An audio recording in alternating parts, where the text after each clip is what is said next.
Mamme, papà, tanti bambini. Si è colorato del fucsia, simbolo delle famiglie arcobaleno, all'Iston davanti al comune di Padova, un presidio per chiedere di essere riconosciuti come famiglia. Valentina e Daniela hanno una bambina di 11 mesi, vivono nel Vicentino, ma la loro figlia è stata iscritta all'anagrafe a Padova.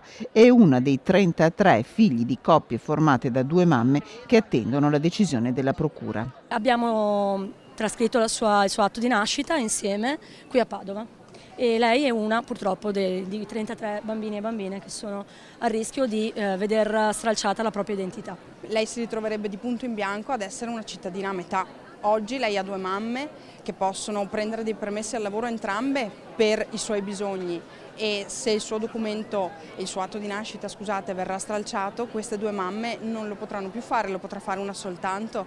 Ha due mamme che possono occuparsi della sua salute, la sua vita intera, la sua identità cambierebbero se lei non avesse noi come mamme entrambe. E perderebbe anche una parte della famiglia, non solo una mamma, ma perderebbe due nonni, perderebbe degli zii, perderebbe dei cugini, perderebbe una comunità intera che può sostenerla, aiutarla qualora succeda qualcosa a una delle due.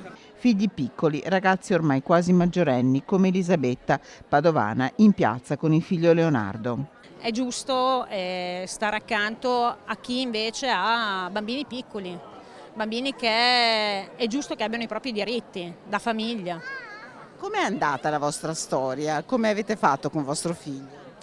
È andata in una maniera semplice, indipendentemente da lui, lei, è andato come qualsiasi persona che incontra un'altra persona, che si innamora di un'altra persona, che rischia e cerca di fare una famiglia. Ti senti in qualche modo diverso dai tuoi coetanei? Hai due mamme, hai anche un papà. Come vivi questa esperienza? Io non vedo tutte queste granché di differenze. Le madri sono un po' più severe, secondo il mio punto di vista, quindi ci sono un po' più regole, ma non è che ci sia uno stravolgimento della vita normale.